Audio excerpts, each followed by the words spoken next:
to do everything we can to make it happen, right? Mr. Andy Summers, please.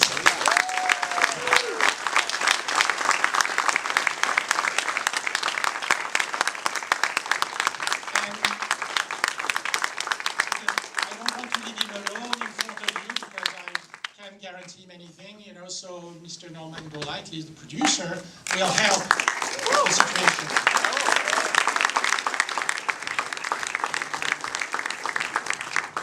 All right, so what does it feel to have this movie in this room and to see all these people watching it? I'm quite shocked, actually. I think this is the first time I've actually watched it on a big screen. Amazingly, because it's been around for a while, but wow. A lot of stuff in there. Rock and roll. A lot of naked women. Yes. Well, we're all still here, and I'm very happy to say that Kate and the kids are here tonight watching this film.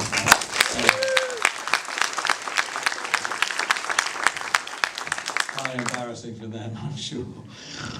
Anyway, we got through it, and this is what you get after all that work. So. I think we are technically a Q&A, so please, Q. Yeah, at your anybody. convenience, raise your hand and Q, Mr. Summers. This is an unparalleled opportunity. Yes, you with the hand. Yeah. I'm very curious to know more about the process of this documentary, how it was to work together, how this came about, for how long it took, how the editing process was in reference to the book that I have read. One question, there's one question. How much time you got? Well, it's been around for a while because, you know, we stopped and started a couple of times. You know, I don't want to go into all the gritty details of what it took to do it, but, you know, there was a learning curve for me, having written the book and then having to do the voiceover and put the whole film together and then sort of switched directors halfway through, and you know, there's a lot of stuff with it. The real blueprint for this, I cannot recommend this enough, is reading Andy's book, One Train Later. It is a fantastic read. It's an especially fantastic read for a rock autobiography, and it's the literature. It's the still, but it's the thing that actually made myself reach out to Andy in the first place. I'm truthfully just a stalker who has really done well and got inside the world of Andy and the police. But reading his book made me, I didn't know about his life before the police and that amazing scene in London that he was involved with. So I reached out to his manager and asked if we could get together and talk about doing a soundtrack maybe or something, and have a general meeting and maybe talk about doing a documentary. And we had a nice Thai meal on Sunset. That's and right. I scared the shit out of him by just, I lost all my producer-ness and just turned into a pimply teenage fan from the 80s and started asking him about, remember when you used the wah-wah pedal on the such and such song? And then I recomposed myself and we got back on track and started talking about the documentary. And at the same time, you had just started talking to Brett Morgan of Kid Stays in the Picture fame about making There were some, you know, actually synchronistic events in this whole process. I'd seen Brett Morgan's film, Kid Stays in the Picture, which was essentially Robert Evans' voiceover, along with a lot of still photographs, and I was a big fan of that film. At some point around, within the year of that film, I realized I had, you know, a huge amount of photography, and also the autobiography, and just by, again, I hate to keep using that word synchronicity, but I met someone who was friends with Brett, and I mentioned this to her, and she put me straight in touch with him, and Brett responded.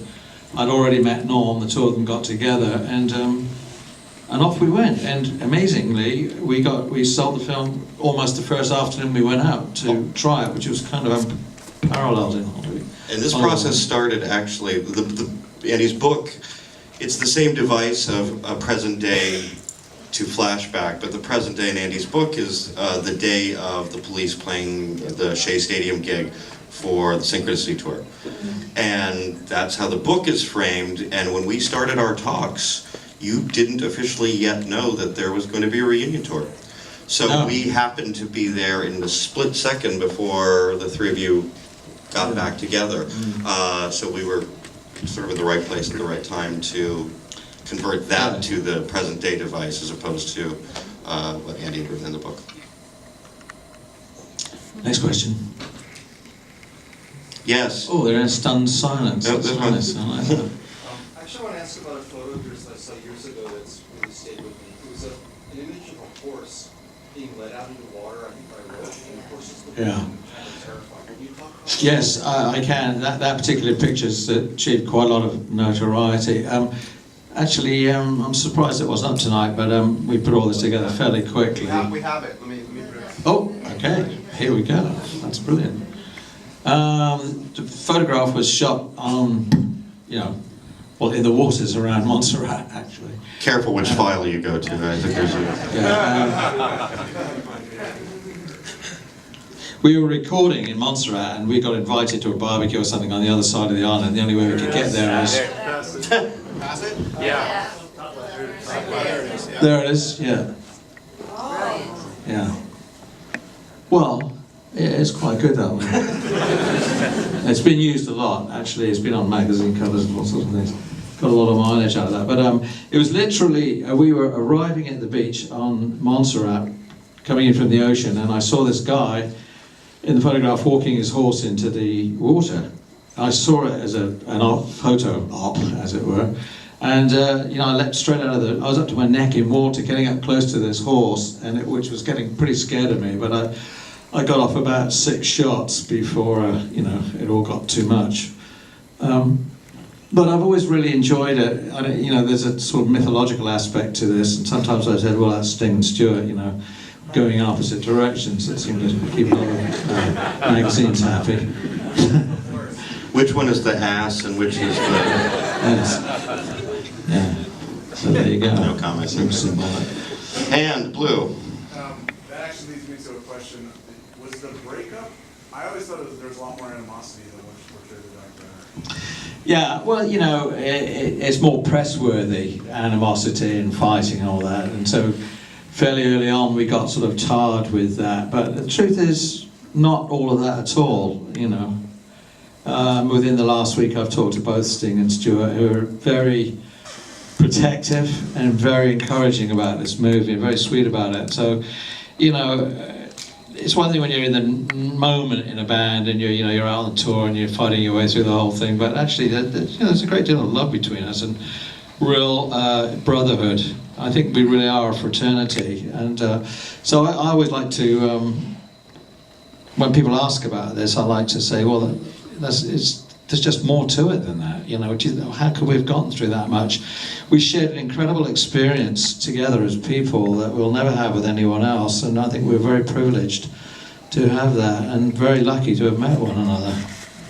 So, I'm glad you saw that in the film. Sir? There's a lot of archival footage in the movie, which is amazing. Is there anything else that you have that you'd like to get out? Yeah, there's about another 8 hours worth, actually. So, yes, I'd love to see all the outtakes and see what else we got, because there's some other amazing stuff. And of course, I think we got into very good hands with Andy Grieve editing this film. Absolutely. Bravo. Brilliant editor. The karaoke thing was not staged. That actually... Yes, that was actually a real moment, believe it or not. Up here, you must have staged that. No, that was it. That's quite amazing. Down front. That actually was my questions about the karaoke scene. That was so great is you're in one of the biggest bands in the world, and you can walk down the street and people don't recognize you? Is this how Well, I was pretty, hat, scarf, everything, and it was at about 12:30 at night, and it was snowing, and it was in Shinjuku in Tokyo, so there wasn't that many people around. I mean, I was able to walk around okay. They were hammered. Everyone was street. That's right. Everyone was drunk. Yeah, it was thrilling though. I mean, that moment completely paid off the night. We shot for about an hour before that, walking around in this area called the Golden Guy, which are all these little bars in this little area of Shinjuku and Tokyo. And as we were walking out, I started to hear every breath you take. Well, you saw what happened in the clip, and we couldn't believe it. I think that's it for tonight. We're never going to top that one. Yeah, great. Yes, Leland in the hat. Hi, Leland. Great movie. I really enjoyed it. Thank you, sir. What's next? I was struck by the word you obviously come back to is synchronicity, but there's so many points through your life which I didn't know anything about, that if any one thing changed, maybe we're not here tonight. But particularly when you stepped off the train and Stuart happened to be in the next train, you also already having a kind of successful career in a different kind of music scene back in London in the 60s, you being in the Animals, all these other things that happened and then went away. And it's similar to the way that you've kind of been in the police and it went away and it came back. What do you attribute that to? Like, just bad luck, mostly. Jesus. Yeah, no, I think at one point I said in the film, you know, every band I join falls apart. You know, am I the sort of jinx here? No, I don't think so. I actually like to think every band I joined got better because I joined it, and certainly true in the police. So, He was born in a gypsy thing. Don't feel too sorry for him. yeah. He did all right. No, I've survived it all. What was I going to say about that? It's just the nature of the game, I think. Most bands break up. Very few. I mean, U2 must be the only band in the world that has stayed together so long. Really, I mean, most bands break up, you know. Or repeat themselves. They don't. They're, Yeah, you know. I mean, sort of Brazilian, brilliant. And I go to Brazil a lot, actually. That's why I'm saying Brilliant. Actually, it's quite a good word, Brilliant. Could be an album title there, I think. Think about that. Actually, I'm going to go and record that now. No, I mean, you know, we got right off at the very peak, and you know, it was sort of this catastrophic move, but very ballsy and courageous at the same time, which of course did leave the audience wanting more, which may be one of the reasons why when we did come back in 2007 it was such a phenomenal tour. You know, we left them wanting more. You think about how short the phase of the police was. Those 5 albums were in 6 years. Yeah. So you think about how, not that anyone makes albums anymore, but how we used to digest albums and they'd come out every few years. So every police song you know, like 8th of which is in the film, was all in a 6-year span, which is yeah, we had about remarkable. 30 years worth in 5 or 6 years. No, actually we were together 8 years, so yeah, we packed a lot in, to be honest. Never came off the road. Andy. Hi. Love the movie. I had a question, just more about the reunion tour. There was a bit there where you were going over a riff of a classic song, and you guys said, yeah, that's how it goes. How much of that was there when going back to this music 20 years later and playing it live again? Was it just like getting on a bike? Did you know it all? Yeah, well, it's a good point. You know, to some extent it was like getting on a bike. Of course we know the songs, but that sort of implies that there's not a lot of creativity with it and that we just go out and hammer out the songs in the same way we always did. That's really not true. We were very loose on stage. So the songs, in fact, just become a framework to sort of recreate them every night. I don't think I ever played the songs the same way twice. You know, I've played the guitar all my life and I've always been in these situations, but I can pretty much find new nuances every night within the songs themselves, so I didn't play it the same way every night. You know, there's always new voicings, open strings, whatever, you know, you find on the guitar to, you know, I'm the only real harmonic instrument in the band to accompany the vocals. So, you know, we had to go out and play all those hit songs. That's what people played us to hear, and you think, oh, well, that's just a dreadful cage for a musician, but it's not so. It's thrilling to play them because they're all great songs, and yet within that, you know, if you're really a creative musician, you can play them differently all the time. So that's really kind of my answer to that. That yes, we went back and played the same songs, but you know, I think we played them better than we ever did.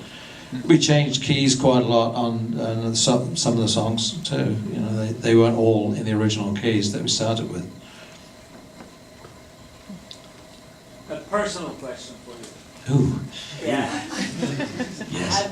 Having taken the journey that you have, having done the things that you've done, if you were born again and if you had full control, how would you spend your next life?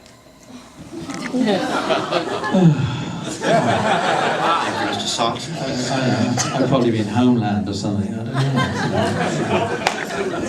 That's a very difficult question. You know, I've actually had a very good run. I mean, you know, there have been some pitfalls along the way, you know, a few fuck-ups here and there, but generally it's been rather good. You know, wouldn't really want to change anything much. Why would I?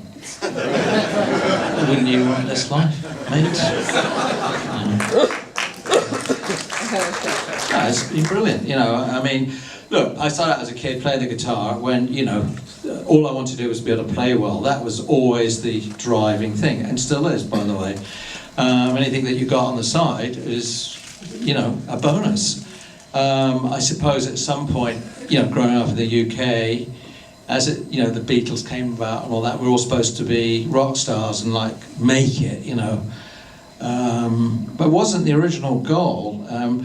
But I got to tell you, once one gets there, it's a very nice feeling. It doesn't really suit everyone, I don't think. It certainly felt like it's suited me or the three of us. It felt like this is where we're supposed to be. You know, we sort of took to it, actually.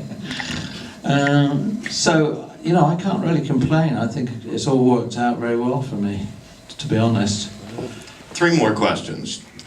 It was lovely to hear that your family is here. I wonder if there's any possibility that they'd like us to hear from them and maybe share with us what they thought of the film. I think that would be absolutely mortifying. No. Draw the question. 2 more questions. Over here, wait the wall. Andy, thanks very much for sharing your story with us, for such candor and humor. My question is, how did your photography change from the police period to the post-police period? Like, how did you know, how did your lens change? How did you frame things, and how do you see the world differently after that?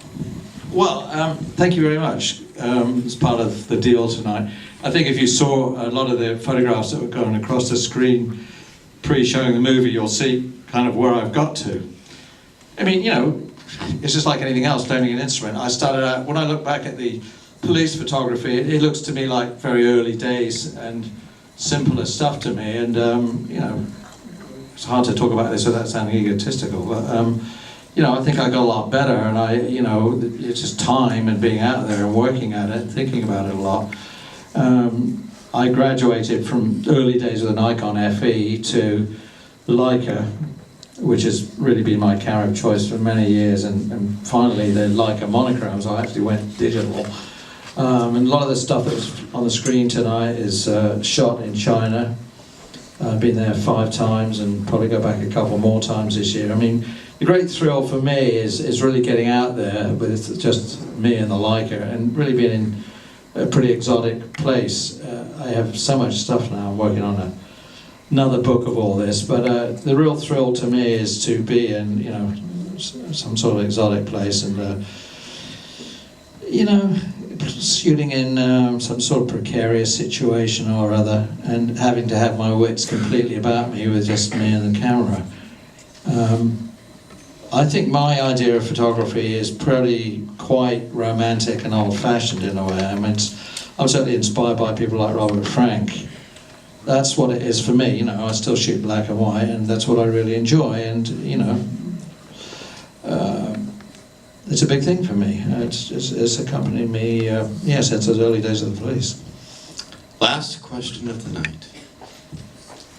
Yes, you with the wavy hand. You mentioned the digital Leica. Did you do your own darkroom, or did you do your own darkroom before that? I did at one period in the 80s. I had a darkroom for a while, so I sort of got to grips with it. But for me, it's the shooting, and you know, because it's all different now. You know, we have digital files and we process them and work on them in the digital equivalent of the darkroom. But I did sort of get to grips with the darkroom for one period. But mostly it was just too difficult for me because I'm on the, you know, playing all the time. I don't really have the time for it. So the thing for me is more about shooting and then the editing process afterwards. But actually I'm very organized. You know, I have everything in the computer. Everything I ever shot is, you know, properly categorized and put away. I have everything, you know, that I shot. You know, thousands of many thousands of contact sheets that are all ordered properly. So, you know, it's a pretty serious thing. And oddly, you know, after the police, I put everything away, never wanted to see it again. And then, of course, it started to re-emerge when I did the Taschen book and everything, and people were really interested. And in that stuff, and it has a sort of antique value now. Yeah, who knew? You know, I was shooting the US constantly in the early 80s. Well, it's a different country now. So some of these pictures, we just saw a very small amount of what I have tonight. They've sort of acquired historical interest, I think. Like me, living history. Oh, God. Is that the note we want to end on? Yes. Yeah, God is good. God is good. Yeah. One more. Yes. Andy, I also want to say I love the work you did with Robert Fripp. It was very inspiring. Years later, of course, I was in the place, and Robert was famous for King Crimson and all the rest of it. And we were very different musically, but you know, we sort of found a way to play together, and actually made a couple of quite interesting albums that I think ended up being ahead of their time and quite influential. And as for the guitar, of course, you know, I play every day. I'm inspired by it as I always was. It's, you know, kind of what I am. You know, I've been a guitarist since I was about 11 or 12 and never really wanted to do anything else. Photography came along later and was a brilliant sort of addition to stuff. But, you know, as I like to point out in the book, you know, all this shit goes up and down, and you go through these weird things in life, but the guitar was always a central thing for me that I was always would return to, whatever happened. You know, the guitar was always there, that never left, and I hope it never will. And on that note... And we hope it never will, Andy. Thank you so much. And thank you all for being here. Thank you, Natalie. Thank you so much. Grab some cheese on the way out.